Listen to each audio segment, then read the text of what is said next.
Olá pessoal, tudo bem? Eu sou a professora Aline. Nós vamos para mais um vídeo. Hoje a gente vai estudar um pouquinho sobre a história das lutas orientais. Vai ter alguns documentários falando, que eu baixei. Vamos falar sobre o judô, taekwondo, kung fu, e karatê, sumô e uka-uka. Aí a gente vai estar vendo nesses próximos vídeos agora. Tá bom? Obrigado, quem quiser curtir, compartilhar. Valeu.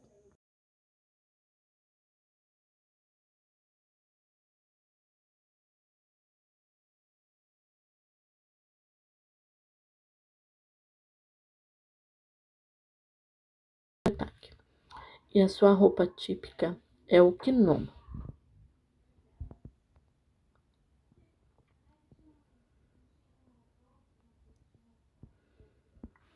Lutas orientais.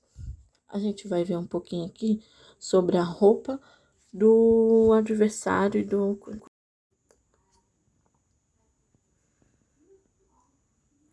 Temos o jiu-jitsu,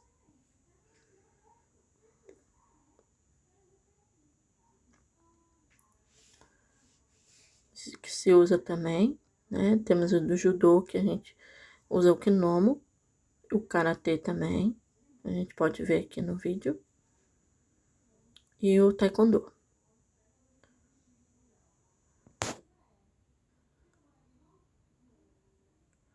Temos também o kung fu, que é usado com as roupas kimono. Agora vamos falar um pouquinho sobre o judô, a tua origem.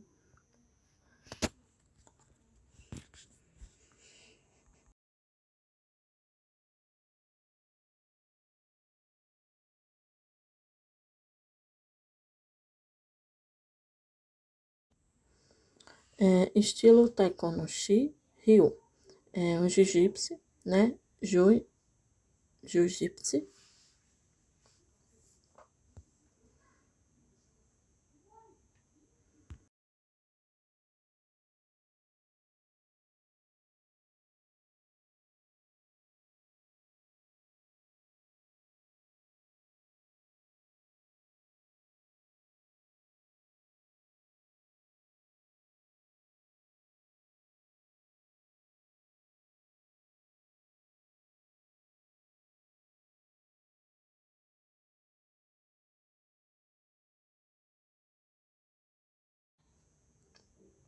Temos o judô também, que é uma mistura de todas essas três lutas, que se originou o judô.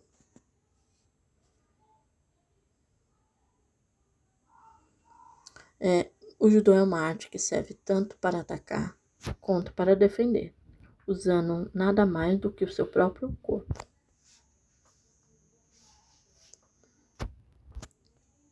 O seu criador foi Jigoro Kano.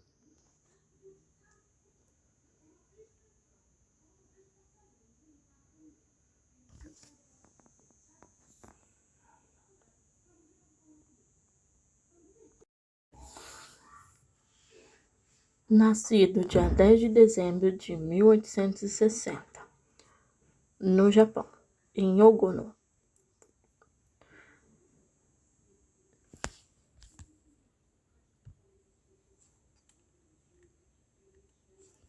Ele foi o fundador da arte marcial Judô.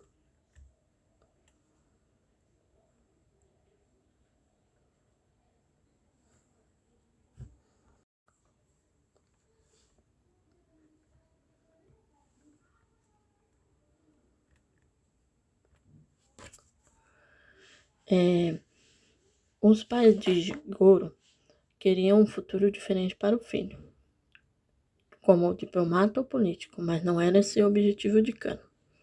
Então ele decidiu pelo magistério. Com apenas 11 anos de idade, transferiu-se para Kyoto para estudar o idioma inglês. Mais tarde, tornou-se professor e tradutor dessa língua e ainda pode montar sua própria escola em Tóquio, o Kubokan. Mas ele ainda não tinha encontrado a vida. E o ponto mais marcante sobre a história de Kano é que ele era um homem franzino, medido em torno de 1,50 m e pesando por volta de 48 quilos. Sempre teve dificuldades em se adaptar aos esportes devido à sua estrutura física. E aos 16, com o objetivo de aumentar sua musculatura, tentou se adaptar a vários esportes como ginástica, remo e beisebol. No entanto, não se adaptava aos vários esportes. Muitos leigos ainda confundem as duas modalidades esportivas como em breve explicação. A principal diferença entre judô e jiu-jitsu. Mas engana quem pensa que é um importante e o mais importante que os outros, pelo contrário, são muito importantes, junto pode relacionar a atuação de um atleta. É o Instituto Kodokan, que foi em 1982, ele fundou essa instituição.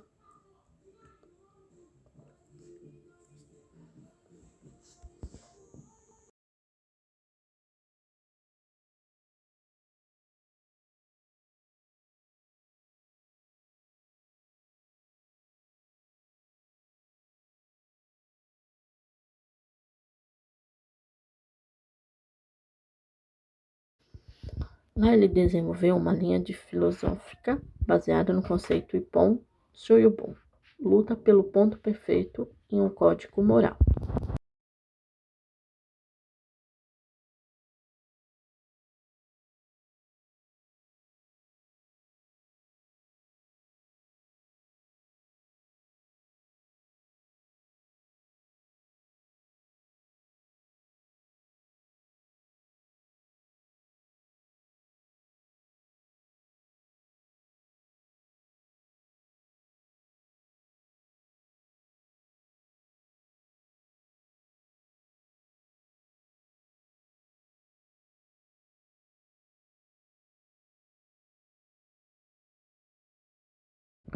Com seu trabalho, Jigoro Kano conseguiu criar uma modalidade que não se resiste a homens com vigor físico e se estendendo a mulheres, crianças e idosos de qualquer altura e peso.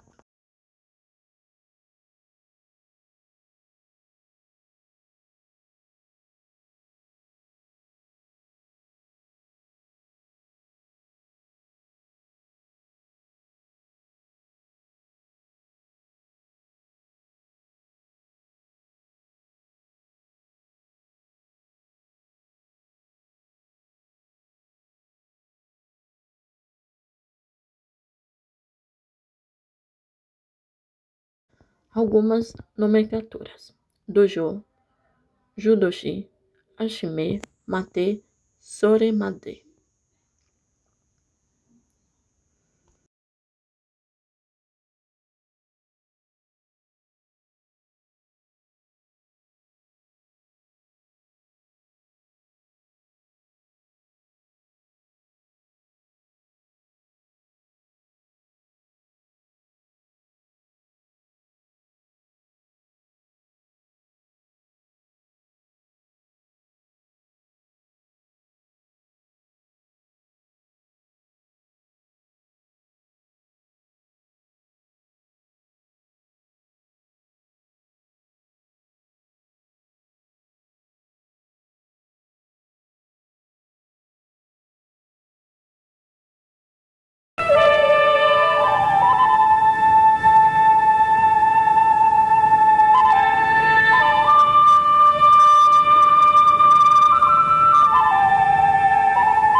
O Taekwondo tem uma história de 2000 anos, surgindo a partir de técnicas desenvolvidas por antigos guerreiros, numa região que mais tarde viria a se chamar Coreia.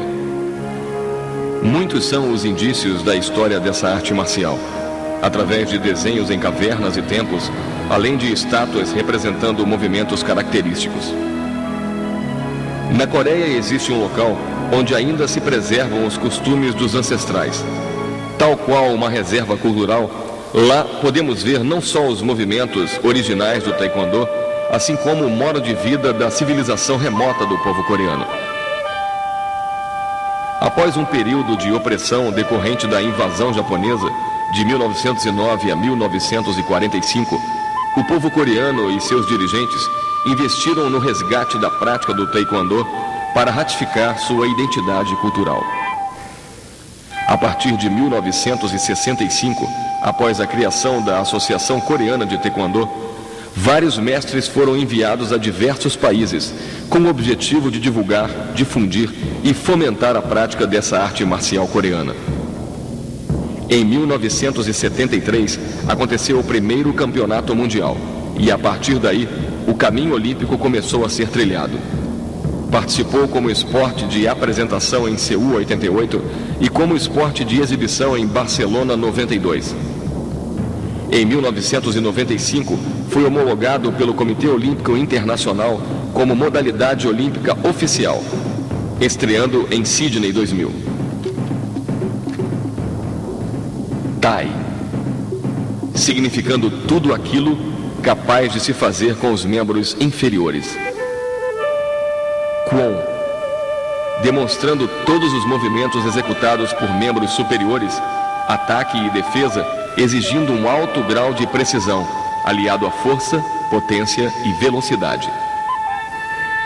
Do, envolve todos os movimentos executados, ao mesmo tempo geradores e consequência de uma capacidade de concentração e autodomínio, onde se busca o verdadeiro caminho para o conhecimento interior, onde se aprende que somente a partir do autocontrole você poderá administrar o que o cerca, situação ou adversário.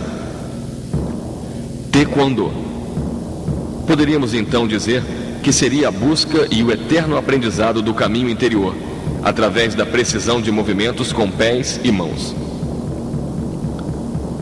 Apesar da grande repercussão através das competições, demonstrações envolvendo defesa pessoal causam grande impacto ao espectador, demonstrando a gama de recursos técnicos que, bem treinados, acima de tudo, transmitem autoconfiança e segurança ao praticante de Taekwondo, não havendo qualquer restrição quanto a sexo ou idade.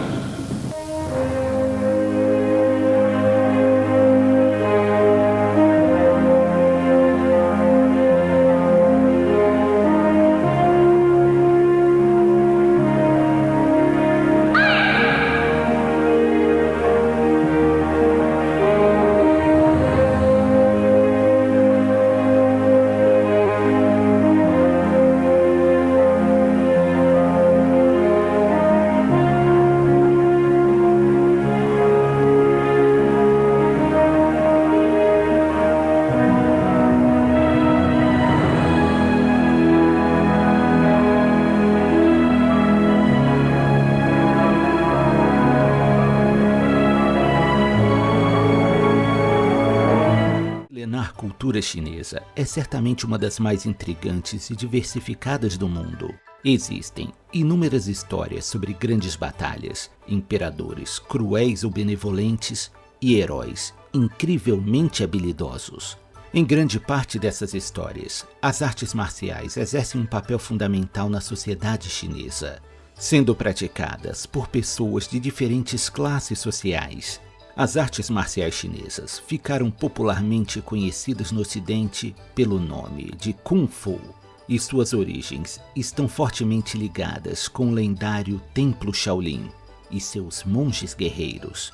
O Templo Shaolin é um famoso mosteiro budista que foi construído no ano 495 pelo imperador Xiaowen, da dinastia Wei do Norte. O templo fica localizado na vertente ocidental do Monte Song, onde hoje fica a província de Henan, na atual República Popular da China. Inicialmente, o Templo Shaolin era um mosteiro comum, que passou a ganhar importância com a chegada de um monge indiano, chamado Bodhidharma. Existem poucas informações contemporâneas sobre a vida de Bodhidharma, já que suas narrativas assumiram um caráter semi-lendário com o passar do tempo. Uma das versões mais aceitas é que Bodhidharma nasceu no sul da Índia e era filho do rei Sughanda, e como fazia parte de uma família nobre, recebeu uma educação privilegiada, sendo treinado desde a infância nos estilos de combate chamados Vajramushit e Kalaripayattu, que são consideradas as primeiras de todas as artes marciais. Bodhidharma viajou para a China, onde passou a difundir o budismo e as práticas de meditação, ganhando muitos seguidores e chamando a atenção de pessoas importantes da nobreza chinesa, até receber o convite de se hospedar no Templo Shaolin. Bodhidharma passaria 9 anos meditando em uma caverna próxima ao templo, recebendo a visita dos monges Shaolins que lhe traziam comida e buscavam conselhos espirituais. Diz a lenda que Bodhidharma deparou-se com a precária condição de saúde dos monges, já que estes não praticavam atividades físicas e geralmente dispunham de uma alimentação pobre em nutrientes. Foi então que ele teria iniciado os monges na prática de uma série de exercícios físicos, baseados na arte marcial indiana do Vajramushit, ao mesmo tempo em que transmitia-lhes os fundamentos da filosofia Zen, com o objetivo de reabilitá-los tanto fisicamente quanto espiritualmente. Assim, nasceria o famoso e temido Kung Fu Shaolin, que em chinês é chamado de Shaolin Quan. Bodhidharma ensinou aos monges Shaolins exercícios baseados em métodos de respiração profunda e yoga, além dos movimentos corporais inspirados no comportamento dos animais selvagens, como tigres, cobras, macacos e aves. A prática de tais exercícios logo se tornou uma tradição entre os monges Shaolin, e gradualmente foram desenvolvidas novas posturas e sequências de golpes, formando um sistema complexo de diferentes estilos de Kung Fu. Muitos monges iniciaram o treinamento ainda na infância, entre os 9 e 12 anos de idade, passando por sessões severas de treinamento para fortalecer o corpo e a mente. Como resultado, foi observada uma grande melhoria na saúde dos habitantes do templo. Mas o Kung Fu Shaolin não servia apenas como uma prática recreativa e esportiva, já que muitas regiões da China eram assoladas por grupos de bandoleiros que saqueavam pequenos vilarejos e, por vezes, atacavam templos budistas, já que os pacíficos monges eram considerados alvos fáceis. Para defender o seu templo, os monges Shaolins empregaram suas técnicas de luta contra inúmeros atacantes, comprovando a grande habilidade dos monges e espalhando ainda mais a fama do Templo Shaolin. Para aumentar suas chances de sucesso contra os criminosos, os Shaolins passaram a empregar o treinamento em diversos tipos de armas, como bastões feitos de ferro ou madeira, espadas, lanças e praticamente qualquer outro objeto que pudesse ser usado como arma. Não tardou muito para que a crescente fama do Templo Shaolin começasse a atrair pessoas de diferentes partes da China, alguns buscando a oportunidade de se alistar no templo ou apenas saciar a curiosidade sobre os famosos monges guerreiros. No entanto, não era permitida a entrada de qualquer pessoa no Templo Shaolin, e era ainda mais difícil ser aceito como discípulo. Os aspirantes a monge deveriam passar vários dias meditando na frente do templo, passar fome, frio e sono, para demonstrar sua determinação e devoção para com os caminhos de Buda. Uma vez aceito, o acólito deveria raspar o cabelo e prestar uma série de juramentos como usar suas técnicas somente para defesa pessoal, ser honesto e sempre demonstrar cordialidade, jamais comer carne ou provar bebidas alcoólicas, e evitar a cobiça e a agressividade. Parte do treinamento físico e disciplinar era incluído nas tarefas do dia a dia, com os monges sendo encarregados de cuidar das plantações de vegetais, cozinhar grandes quantidades de arroz para alimentar todos os discípulos e fazer a limpeza e manutenção do templo, ao passo que cultiva a humildade e a disciplina em todas as horas do dia. O Templo Shaolin vivenciou sua época de ouro durante a dinastia Tang, que governou grande parte do território chinês entre os anos 618 a 907 d.C. Há uma história que conta que no início do século VII, um grupo formado por 13 monges Shaolin participou da Batalha de Hulao, onde representaram um papel importante salvando a vida do futuro imperador da dinastia Tang. Como recompensa por sua coragem, o imperador da dinastia Tang presenteou o templo Shaolin com generosas doações em alimentos e objetos preciosos. Também há registro sobre a participação dos guerreiros Shaolin em 4 grandes guerras, ocorridas entre 1533 e 1555, nas quais os monges lutaram contra a invasão de piratas japoneses que estavam devastando muitos vilarejos. Mas a história dos Shaolins nem sempre foi gloriosa, e o templo foi destruído e reconstruído inúmeras vezes, tendo sido atacado por bandidos durante um evento que ficou conhecido como a Rebelião dos Turbantes Vermelhos, que ocorreu em meados do século XIV. Neste ocorrido, os criminosos saquearam e incendiaram o monastério, o que deixou o templo Shaolin abandonado por mais de 6 anos. Houve também conflitos entre os Shaolins e a corte imperial de algumas dinastias, pois muitas vezes os monges armados eram vistos como uma ameaça, já que formavam um exército independente e preocupavam alguns generais e imperadores. Em alguns períodos da história chinesa, os templos budistas foram perseguidos por governos que buscavam reprimir a influência dos monges sobre a população. Essa influência poderia instigar revoltas entre os camponeses, que muitas vezes eram oprimidos por altos impostos e ameaçados de retaliação feitas pelos oficiais militares. Para evitar serem perseguidos pelos exércitos imperiais, os monges passaram a evitar o porte de armas em público e se especializaram no uso de bastões de madeira, já que essa seria uma arma menos letal e intimidadora. Outro triste episódio na história dos Shaolins aconteceu no ano 1733, quando os Manchus da dinastia Qing iniciaram uma onda de invasões e conquistaram a China. Os Manchus conseguiram subornar um dos monges, que em um ato de traição envenenou a água do templo e causou um grande incêndio, facilitando assim o ataque dos Manchus, que destruíram quase tudo em seu caminho e deixaram poucos sobreviventes. Teria sido durante este período conturbado que o Kung Fu Shaolin foi disseminado em diferentes regiões da China, já que alguns monges sobreviventes ou fugitivos abriram escolas de artes marciais em busca de conseguir uma forma de sustento longe da vida do templo. A influência do Kung Fu Shaolin cresceu com o passar dos anos, chegando a outros países como o Japão, onde suas técnicas de combate serviram como base para a criação de diferentes estilos de luta japoneses,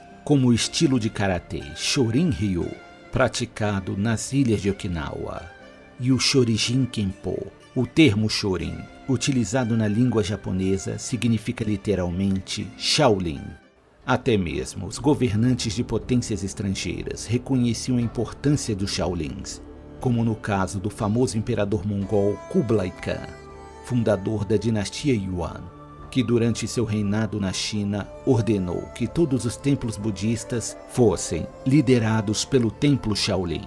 Com o passar do tempo, novos desafios surgiram, e os Shaolins quase foram dizimados durante a Revolução Cultural da China, que ocorreu em 1966, onde muitos monges foram presos e seus preciosos textos sagrados e objetos antigos foram confiscados ou destruídos. Provavelmente, o templo Shaolin permaneceria em ruínas e fadado ao esquecimento por muitos anos, se não fosse graças a uma produção cinematográfica produzida em 1982, intitulada O Templo Shaolin, estrelada pelo ator Jet Li.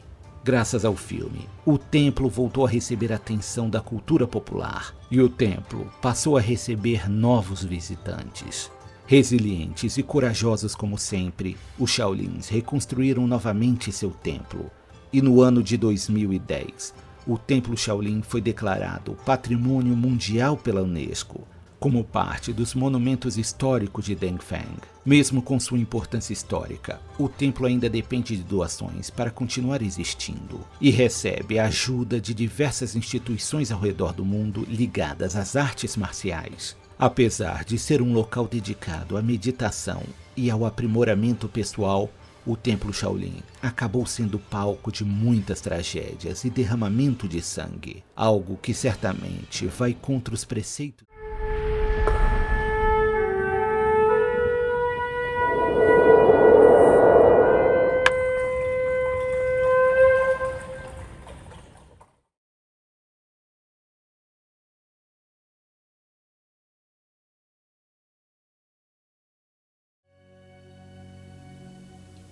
Morihei Ueshiba nasceu em 1883 na província de Wakayama, Japão.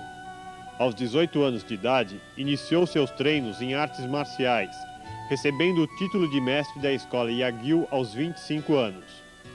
Seus estudos subsequentes das técnicas de espada, lança e de Daitoryu Jiu-Jitsu muito influenciaram os movimentos do Aikido que ele viria a criar. Sua capacidade de sentir um ataque antes que o mesmo acontecesse permitiu que, aos 42 anos, desarmado, vencesse um embate contra um mestre de esgrima que se utilizava de um boken, espada de madeira. Imediatamente após esse episódio, Ueshiba Sensei retirou-se para o jardim de sua residência, onde experimentou uma sensação nunca antes vivida. Segundo suas palavras, "Nesse momento eu me iluminei. A fonte do Budô é o amor de Deus, o espírito de proteção amorosa de todas as coisas. Lágrimas de júbilo escorriam pela minha face." O Aikido criado por Morihei Ueshiba é a arte marcial que realiza o amor de Deus. Suas técnicas de imobilização e arremesso não são um fim, e sim um meio de alcançar nosso verdadeiro destino na Terra, que é o amor universal. Apesar de treinar arduamente por longos períodos, o Sensei não mostrava sinais de cansaço, uma vez que ele não se utilizava da força física, procurando harmonizar-se com o adversário, unindo-se a ele e utilizando-se da força deste. A sua prática tinha algo que não era nem força nem técnica. Morihei dizia que o Aikido nasceu para Misogi e que Misogi é treinar, descobrir e desenvolver Naori. Naori é o espírito puro que todos nós recebemos de Deus e nascemos com ele, não contaminado pelo egoísmo. Para podermos viver felizes, precisamos recuperar Naori. Missão difícil, mas não impossível. Afinal, este é um direito que Deus deu a todos nós.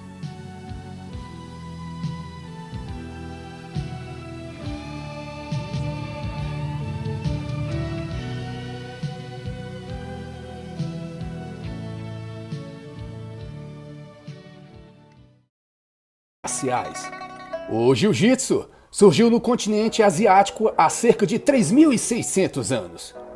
Existem 3 vertentes para a origem do Jiu-Jitsu. A mais difundida conta que o Jiu-Jitsu surgiu no Japão. A outra versão fala que surgiu na Índia, onde era praticado pelos monges budistas, sendo levado para a China e logo após para o Japão, acompanhando também a expansão do budismo. E a terceira vertente sustenta que surgiu na China. Apesar das divergências quanto à origem, há consenso que foi no Japão. Através das escolas de samurais, que as técnicas e golpes foram desenvolvidas, naquela época o Jiu-Jitsu surgiu como uma arte marcial que se diferenciava das técnicas rígidas, na quais usavam-se armas como espadas e punhais. Segundo os japoneses, trabalha como técnica de autodefesa que estão ligadas à filosofia e pensamento do budismo, fundamentando-se somente na inteligência, não sendo preciso usar a força bruta. Nessa época, havia uma confusão quanto ao nome da luta. Até no Japão, o termo Jiu-Jitsu ou Kano Jiu-Jitsu era utilizado se referindo à parte técnica e o termo Judô quando se referia à parte filosófica. Conhecida como arte suave, o Jiu-Jitsu caracteriza-se por uma luta que sobrepõe-se pelo uso de técnicas de autodefesa e inteligência. O primeiro registro da palavra Jiu-Jitsu ocorreu em 1532. Criada por Isamori Tenunichi, fundador da primeira escola de jiu-jitsu no Japão. Porém, de início o jiu-jitsu não era bem visto. Até que surgiu Jigoro Kano, um mestre japonês, homem sábio, membro do departamento cultural e praticante do jiu-jitsu, que revolucionou as técnicas de luta no final dos anos de 1800, criando a sua própria versão que chamou de judô, com os mesmos fundamentos de combate que o antigo jiu-jitsu. Somente em 1925, o governo japonês oficializou o nome de judô, nomeando assim a luta que era ensinada nas escolas públicas do país, porque até então o jiu-jitsu não poderia ser ensinado ao ocidente. Por volta de 1914, chega ao Brasil Mitsu Maeda. Mais conhecido pelo apelido de Conde Koma, Maeda fixou residência em Belém do Pará, como cônsul do Japão, mas nunca deixou de ensinar lutas em que era mestre. Um dos seus alunos, Carlos Gracie, tinha um irmão franzino e de saúde frágil, chamado Hélio Gracie, que acabou criando uma técnica própria, baseada em alavancas. Hélio Gracie viveu até os 95 anos, morreu em 2009 e, segundo a família, ele ainda ensinava e treinava no tatame até 10 dias antes de falecer. No início do esporte, ele constatou que o sistema funcionava melhor ainda no chão, onde o peso do corpo atingia sua força máxima. O chão servia como equalizador. Nesta dupla estratégia, privilegiar as alavancas e levar a luta ao solo, esta é a sua grande contribuição à luta original, possibilitando que um lutador mais fraco vença oponentes pesados. E foi com essa eficácia avassaladora que o mundo inteiro testemunhou. Foi no primeiro Ultimate Fight Championship, UFC, em 93, onde Royce Gracie, com apenas 77 quilos, finaliza Ken Shamrock, com 95 quilos. Literalmente subjugou todos os oponentes. E tudo isso em uma única noite. A partir daí, o estilo tornou-se cada vez mais popular, apelidado de BJJ.